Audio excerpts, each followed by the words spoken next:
Vamos a iniciar el estudio de la elaboración de cereales. Para esta parte vamos a entrar entonces al estudio de las operaciones de preparación de los granos para la producción de harinas, las operaciones de molinería y el trillado de los granos.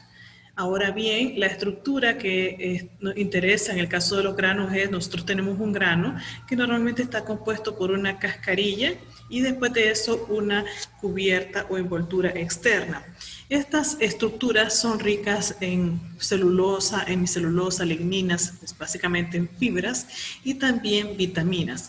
En el caso de la cubierta externa, que es una cubierta más delgada del grano, es lo que da origen al salvado. Ya en la parte interior del grano está la estructura que se le conoce como germen y la parte del núcleo amiláceo, que son los productos fundamentales. Entonces, en el caso de los cereales, tenemos que en la parte del germen van a estar las proteínas que tienen mayor valor biológico. Además de eso, en el germen también están ácidos grasos insaturados esenciales, al igual que la parte de la vitamina E y la vitamina B1. Estos, en este caso, se pierden durante el proceso de refinado, producto del calentamiento que puede pasar en estas operaciones. En la parte interna, o en el caso del núcleo amiláceo, ¿verdad? Básicamente el componente más importante es el almidón. Y en el caso del trigo, en el caso de la avena y el centeno, hay un complejo proteico que es el que se denomina gluten. El gluten está formado por gliadina y glutenina. Estos dos complejos proteicos son los que le dan entonces la elasticidad y las características de que un pan sea como el de la foto, o sea, una estructura esponjosa de textura suave de un buen pan como el que aparece en esta figura. Allí, entonces, esto es lo que estamos hablando. El grano de trigo, por ejemplo, está compuesto por una estructura que se llama cepillo, la región de la epidermis, que sería nuestra estructura base de nuestro salvado. Está una epidermis, van las células cruzadas, el tegumento, el nucelo y la aleurona.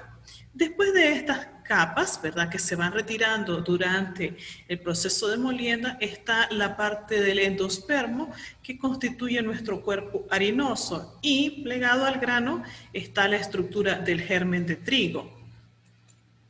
Las harinas en general, hay una harina que se lo denomina una harina refinada, que es una harina a la cual se le ha retirado la parte de la cascarilla, se le ha retirado la parte del salvado y se ha separado del germen. En algunos casos se puede dejar la parte del endospermo y el germen, pero igual la harina recibe el nombre de una harina refinada, o cereal refinado. Si el grano, por ejemplo, se procesa sin retirarle las cubiertas, entonces esto va a dar lugar a lo que se le denomina un producto integral.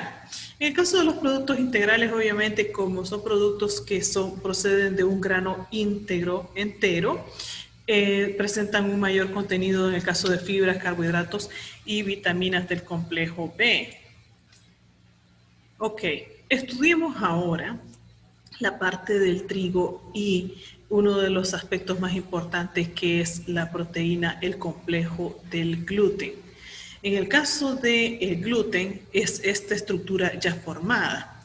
O sea, necesitamos pasar por un proceso de adición de agua y un proceso de amasado para que se una la gliadina a la glutenina y obtener entonces lo que se le conoce como gluten. La gliadina, como tal, proporciona a la masa mayor viscosidad, mayor extensibilidad. Y en el caso de la glutenina, proporciona entonces a la masa esa elasticidad y tenacidad. Es valiosa porque en el caso de otros granos no se encuentra esta estructura proteica. Veamos aquí. En esta microfotografía de cómo se observaría el grano de trigo, ¿verdad?, después de la adición de agua, sin el proceso de amasado, se puede ver entonces que hay, de hecho, un proceso en el cual todavía no hay una red conformada, no hay una red elástica en la estructura. Después de que ya se da un proceso de amasado, se observa que ya hay una conformación de las hebras de proteínas. Entonces, unas a otras van uniéndose y van formando entonces la red que se le conoce como gluten, ¿ya? Después de un tiempo de amasado. Y lo otro es, o sea, si se hace un lavado, el almidón se puede ir eliminando para producir la famosa carne de trigo. Vean la tercera figura ya se observan las hebras, ¿cierto? Y las películas de las proteínas en una masa que ya está correctamente amasada. Esta estructura ya va a tener la suficiente fortaleza como para ayudar en el proceso de retención de gases durante el proceso de fermentación y la parte de la expansión de la masa durante el proceso de horneado. Por eso es que es importante llevar a cabo un proceso adecuado de amasado. Entonces, si yo quiero solo obtener gluten de la harina de trigo, ¿qué haría? Agregaría agua y después se comenzaría a hacer un proceso de amasado sucesivo, de manera que la gliadina y la glutenina se unan. Una vez que éstas se unan, entonces se puede hacer un lavado con agua corriente, y se elimina de esa forma el almidón y la proteína ya formada, unida como una estructura elástica, la puedo separar. Ahora, quiero que esta proteína formada por gliadina y glutenina, o sea, este gluten, separarlo en sus dos componentes, o sea, separarlo en gliadina y separarlo en glutenina. ¿Cómo lo hago?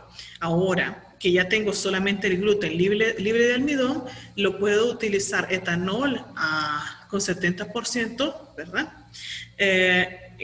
Para solubilizar solamente la gliadina. Entonces agrego alcohol, etanol, y la gliadina se solubiliza y la puedo separar de esa manera. En el caso de la glutenina, que es la proteína más insoluble, es insoluble en agua y en etanol, en condiciones de frío, ligeramente soluble en los etanos en caliente y soluble en soluciones alcalinas. Así que puedo preparar una solución con hidróxido de sodio para separar la glutenina, pero obviamente si ya he retirado la gliadina con etanol, lo que me queda en el complejo de gluten es la glutenina. Entonces puedo conseguir hacer una separación utilizando etanol para llevarme la gliadina y que me quede la glutenina. Entonces, en el caso del trigo, ¿verdad? A nivel de la historia de la humanidad se conoce de la importancia que tiene este grano, especialmente por su aporte calórico, que puede incluso llegar a aportar hasta 20% de las calorías que se ingieren diariamente, dependiendo de las costumbres que tengamos de consumo de este cereal. Entonces, los productos que se obtienen derivados inmediatos van a ser la harina, ya sea la harina refinada o integral o blanca, y en el caso del salvado. En el caso de las harinas, sus aplicaciones principales van para la elaboración de pan, para la elaboración de pastas, para la elaboración de carne de trigo, que sería el gluten, como ya les mencioné, del cual incluso podemos elaborar un diagrama de flujo. Me gustaría que lo hicieran el diagrama de flujo de la producción de la carne de trigo, porque es un proceso realmente simple cuya ciencia radica meramente en el proceso de adición de agua y amasado, ¿bien? Para después llevar a cabo el lavado. Ahora, en el caso de las harinas, también se pueden utilizar para la elaboración de queques, para la elaboración de panqueques, pizzas, entre otros productos. Se incluyen las diferentes tipos y variedades de pastas, ¿verdad? Y en el caso del salvado, el salvado se utiliza para la elaboración de alimentos con mezcla de otras harinas, como en el caso del kibe, que es a base de salvado de trigo, la torta de kibe también. En el caso de estos productos, ¿cuál es la importancia que tienen? Que como son ricos en fibras, pueden ayudar al organismo al buen funcionamiento del aparato digestivo. Entonces, por esa razón es que se promueve mucho el consumo de alimentos ricos en fibra, como en el caso del salvado de trigo. ¿Qué otros subproductos? Bien, el salvado de trigo en rendimiento o trigo integral, ¿verdad? Se puede adicionar se puede adicionar a las atoles, se puede adicionar a las sopas en una proporción de 15 a 100 gramos, dado los beneficios que tiene para la salud. También el salvado de trigo se puede utilizar para la producción de alimentos para animales, tanto para bovinos como para puercos y aves. Ahora, la cascarilla, que es un poquito más gruesa, como se observa en la imagen acá, se puede utilizar, al igual que como la cascarilla de arroz, como cama para animales.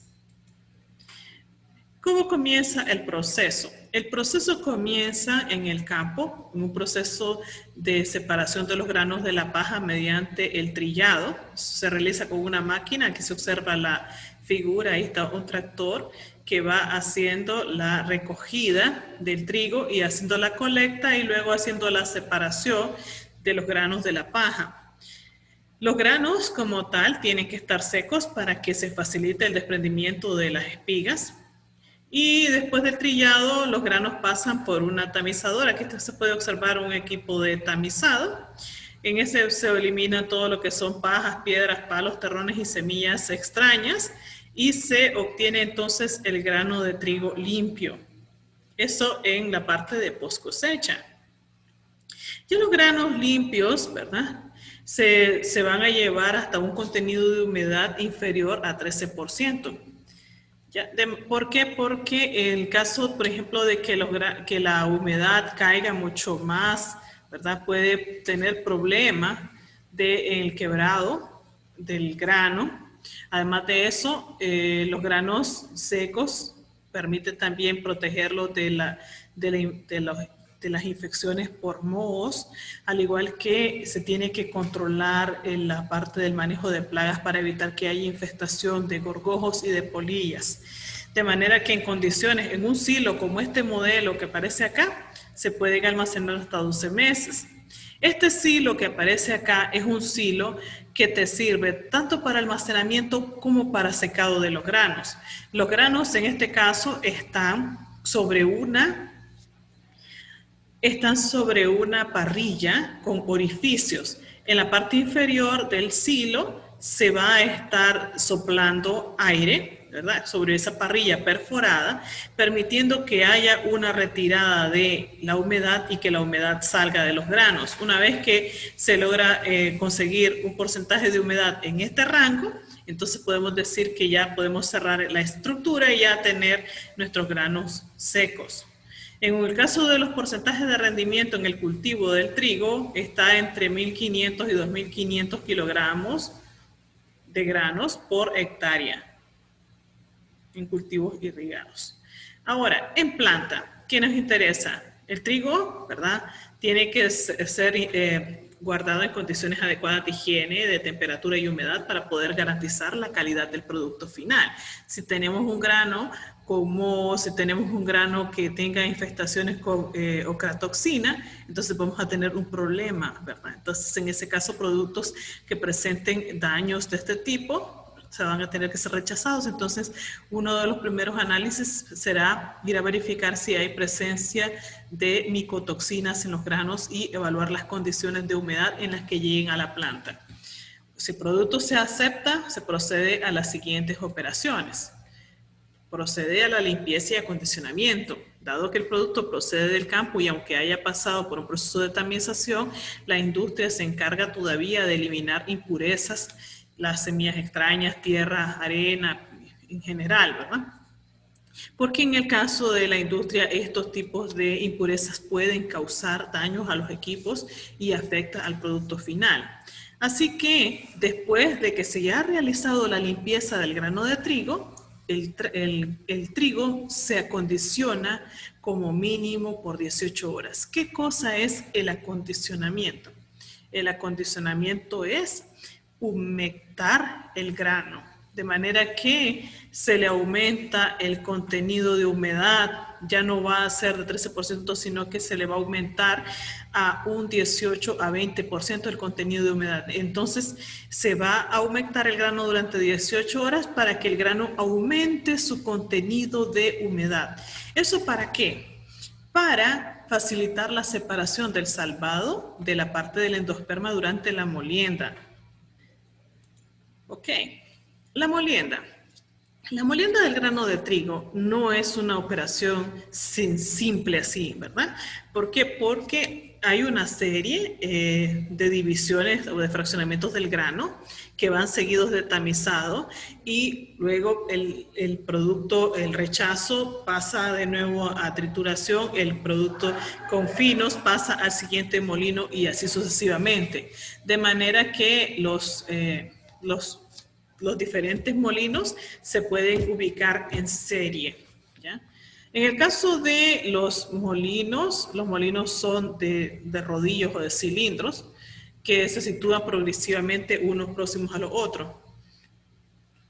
En los primeros molinos, ¿verdad?, lo que se realiza es una ruptura del grano y se abre entonces el salvado y se libera el germen del endospermo. Pasa por un tamizado, el salvado pasa a otra línea, el germen junto con el endospermo pasan al siguiente molino. Los segundos y terceros, por ejemplo, van a realizar una pulverización del endospermo, ¿verdad? Y van a aplastar el germen que tiene características semiplásticas.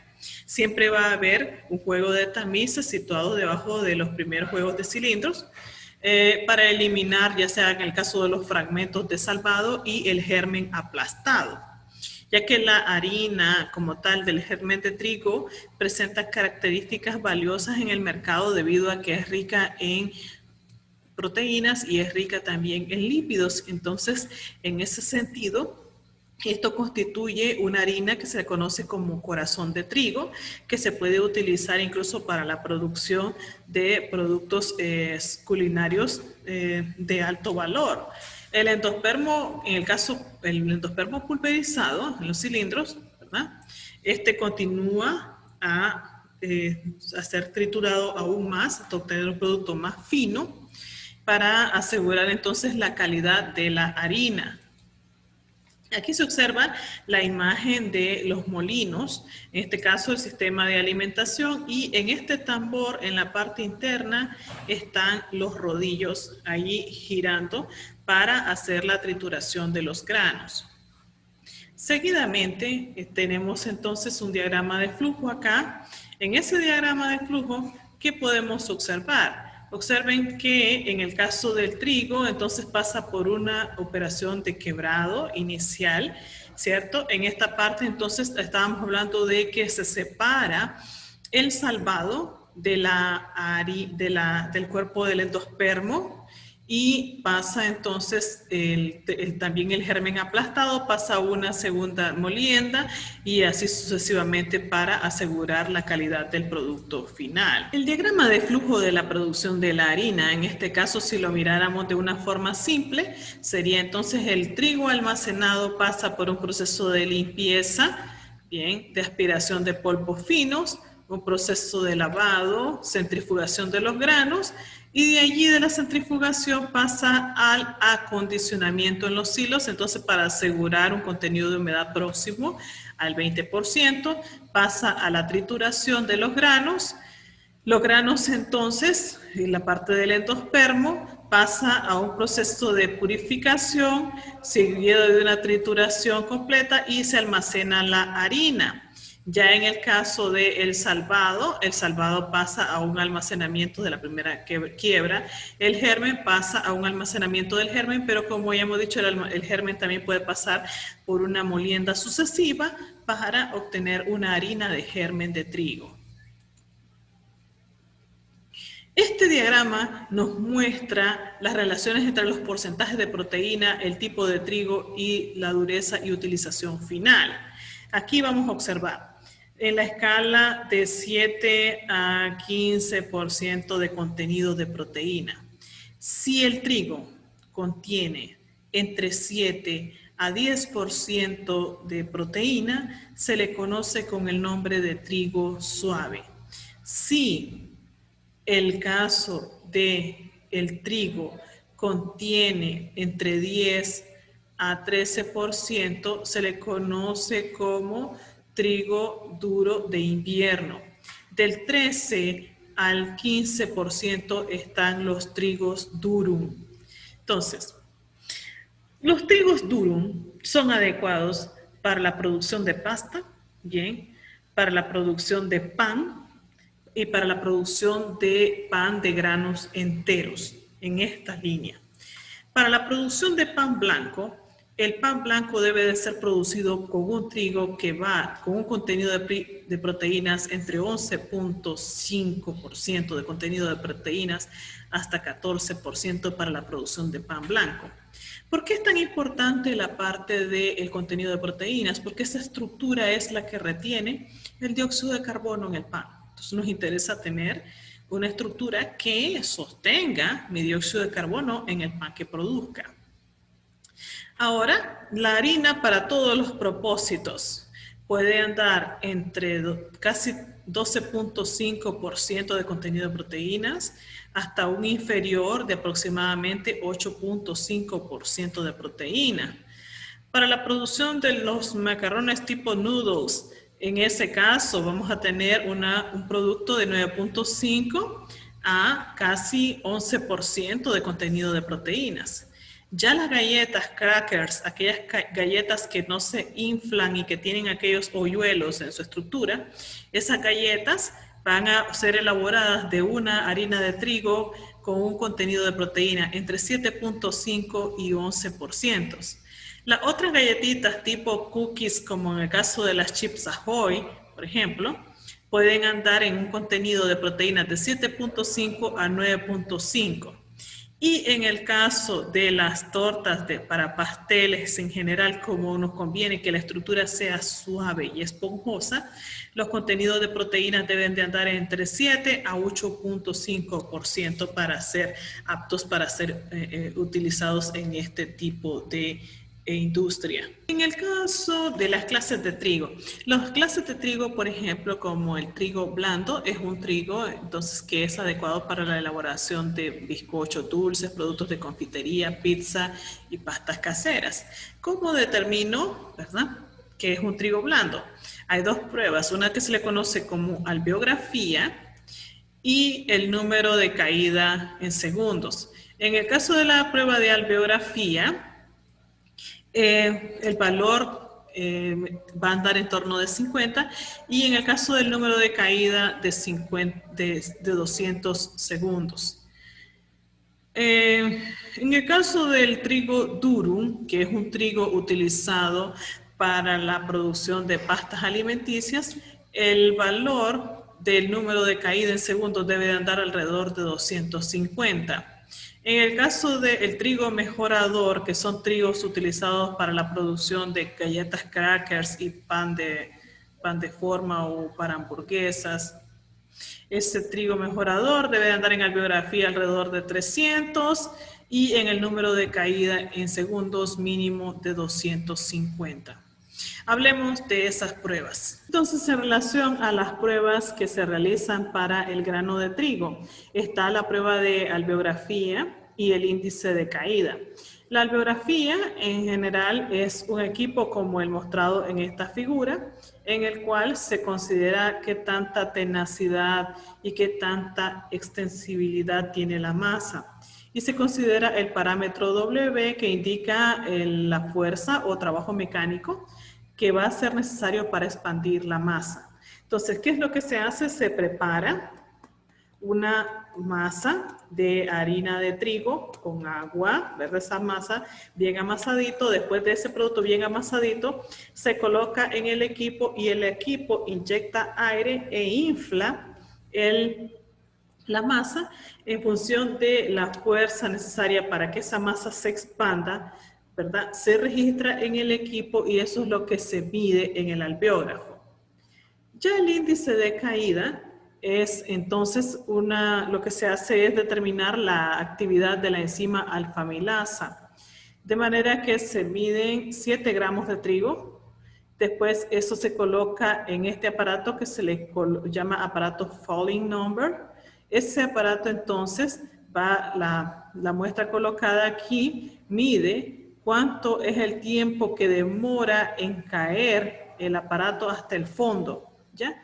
Cuanto menor es el tiempo, mayor es el contenido de la enzima alfamilasa. Aquí aparecen algunos valores. En el primer caso, La actividad de la alfa-amilasa es elevada, por eso el índice de caída es menor y la miga del pan se pone muy pegajosa. En el segundo caso, donde parece con un índice de caída de 250, la actividad de la alfa-amilásica se parece normal. En el tercer caso, con un índice de caída de 400, la actividad alfa-amilásica es débil y hay un riesgo de obtener un pan poco desarrollado, poco volumen. Esta parte lo que les voy a sugerir es que vean los dos videos, tanto el del índice de caída como el del análisis de alveografía, y tomen apuntes para aprender las técnicas, cómo es que se realizan para esas etapas de control de calidad.